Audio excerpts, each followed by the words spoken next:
जय हिंद दोस्तों। तो आज हम बात करेंगे एक बहुत ही महत्वपूर्ण विषय के बारे में, डिक्टेटरशिप ऑफ गवर्नमेंट यानी सरकार की तानाशाही के बारे में, और कैसे बीजेपी एक डेमोक्रेटिक कंट्री को एक डिक्टेटरशिप कंट्री के अंदर कन्वर्ट करने की कोशिश कर रहा है। इस वीडियो में हम बीजेपी के सारे कारनामों और उन पर लगाए गए एलिगेशंस के बारे में बात करेंगे। तो चलिए वीडियो को शुरू करते हैं। क्या भारत सच में एक डिक्टेटरशिप बन चुका है? आप डेमोक्रेसी चाहते हैं या तानाशाही, आपको तय करना होगा। इंडिया का ग्लोबल इमेज और डेमोक्रेटिक इंडेक्स, चलिए इस पे बात करते हैं। पहले इसमें अदर कंट्रीज क्या कहती हैं। मीडिया पे प्रेशर, डिसेंटर्स को जेल और माइनॉरिटीज पर अटैक। इसकी वजह से freedom house US based NGO ने इंडिया को 2021 से फ्री से पार्शली फ्री कैटेगरी में डाल दिया। वी डेम इंस्टीट्यूट स्वीडन ने इंडिया को इलेक्टोरल एडोक्रेसी बोला, मतलब कि इंडिया में इलेक्शंस तो होते हैं लेकिन उनकी लेवल प्लेइंग फील्ड नहीं होती है। और हाल ही में अपोजिशन पार्टी ने इलेक्शन कमीशन के ऊपर यह आरोप लगाया है कि इलेक्शन कमीशन वोट चोरी करके बीजेपी सरकार को जिताने की कोशिश कर रही है और ऐसे ही करती आ रही है। हालांकि इलेक्शन कमीशन एक प्रेस कॉन्फ्रेंस बुलाकर अपोजिशन पार्टी के जो भी लगाए गए एलिगेशन है उनके ऊपर डिस्कस किए, मगर इसका कुछ खास निष्कर्ष निकला नहीं है। सबसे बड़ी मतदाता सूची हमारे पास है, लगभग 90 करोड़ से 100 करोड़ के बीच में। सबसे बड़ी मतदाता सूची, सबसे बड़े चुनाव कर्मियों की फौज, सबसे ज्यादा मतदान करने वाले लोगों की संख्या, और इन सब के समक्ष, सारे मीडिया के समक्ष ये कहना कि अगर मतदाता सूची में आपका नाम एक बार और है तो आपने 2 बार मतदान किया होगा और कानूनी अपराध किया होगा, और मेरे सारे मतदाताओं को अपराधी बनाना और चुनाव आयोग शांत रहे, संभव नहीं। जबकि राहुल गांधी और कर्नाटक बिहार के लीडर ने बोला कि वोट प्रोसेसिंग में मैनिपुलेशन हो रहा है और इसकी उन्होंने फुल फैक्ट्स और एविडेंसेस को भी दिया।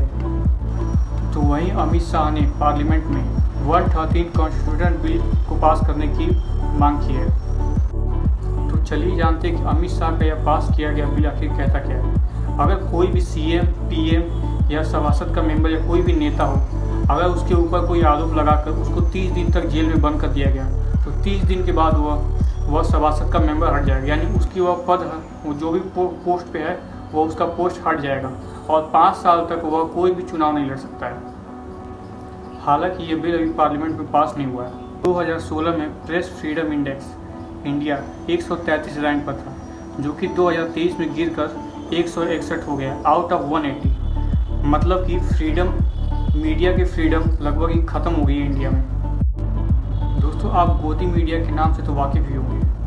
गोदी मीडिया कैसे सरकार की चाटुकारिता करती है और जो अपोजिशन की जो आवाज़ होती है उसको कैसे दबाने की कोशिश करती है, और साथ ही में झूठी खबरें और फैक्ट्स को दिखाकर लोगों को गुमराह करने की कोशिश करती है। और इनकी फैलाई गई झूठी खबरों के ऊपर किसी भी तरह की कोई भी कार्रवाई नहीं होती है। तो वहीं जो न्यूज़ चैनल्स जो सच को दिखाती है और सरकार के खिलाफ सारी सबूतें पेश करती हैं या कुछ भी बताती हैं, तो उनके ऊपर बीसी, आईटी और इन सब की रेड लग जाती है। For example, BBC India office पे आईटी रेड, दैनिक भास्कर पे ईडी रेड जब उन्होंने कोविड-19 डेथ का असली डेथ डाटा था पब्लिश किया था। न्यूज़ क्लिक के जर्नलिस्ट को UAPA लगा के जेल भेज दिया गया।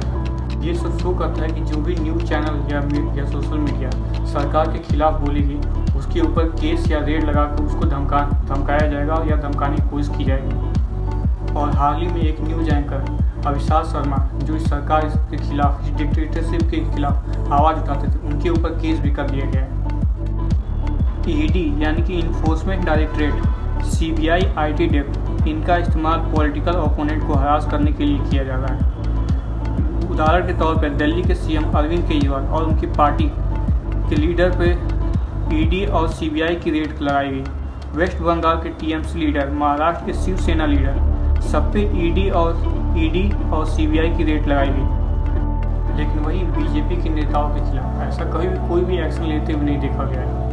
बल्कि अगर कोई ऑपोजिशन का लीडर या नेता बीजेपी को ज्वाइन कर लेता है तो उसके ऊपर लगाए गए आरोप या केसेस को ऑटोमेटिकली स्लो कर दिया जाता है।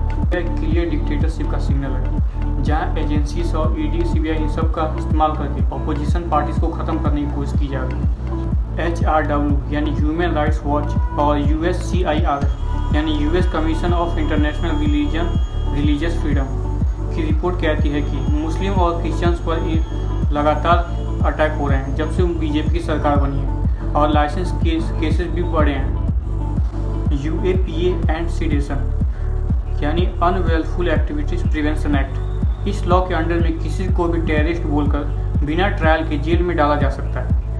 Journalist activity student Umar Khalid Stan Swamy ने जिनकी जेल में डेथ हो गई, सबको इस लॉ से टारगेट किया गया। इस लॉ का भी बार बार मिसयूज करके कई सारे प्रोटेस्ट जैसे SSC एग्जाम प्रोटेस्ट, वोट चोरी प्रोटेस्ट, डॉग शेल्टर प्रोटेस्ट जैसे कई सारे प्रोटेस्ट या सरकार के खिलाफ जो भी आवाज़ उठाया गया, उन सबको दबाने की कोशिश की गई है। डेमोक्रेसी में प्रोटेस्ट और डिसेंट को एक हक के तौर पर बताया गया, पर वहीं बीजेपी गवर्नमेंट इसे एक देशद्रोह के तौर पर बताकर लोगों को अरेस्ट करने का काम कर रही है। तो दोस्तों, अब तक जितने फैक्ट्स और एविडेंस हैं, इनसे प्रूफ होता है कि कैसे बीजेपी एक डेमोक्रेटिक स्टेट को, एक डेमोक्रेटिक कंट्री को एक तानाशाही देश बनाने की कोशिश कर रही है।